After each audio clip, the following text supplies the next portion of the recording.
Guys, pag-usapan lang natin ang disiplina sa bawat tao, episode 3. Guys, ako naniniwala ako dun. Pag may disiplina ka talaga, from the start na nag-umpisa tayo sa bahay, ang mga magulang natin ay disciplinarian. Sa school, na kung saan tayo pumasok na yung mga teachers, principals, ay talagang inaano nila disiplina sa bawat estudyante para mahubog po yung ating future na pagdating natin sa tamang edad o oras.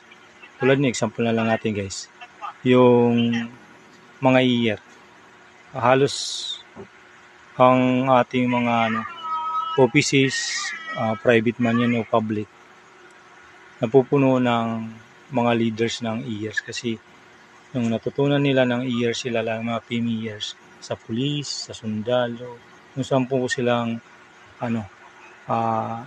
nag-training o napadpad sa nahubog yung kanilang kaalaman bilang masunurin, disiplinado sa bawat larangan na pinunta nila.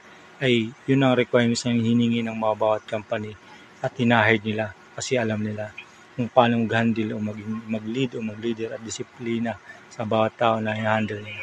Kaya alin natin na guys, i-adapt niyo po yan. Salamat.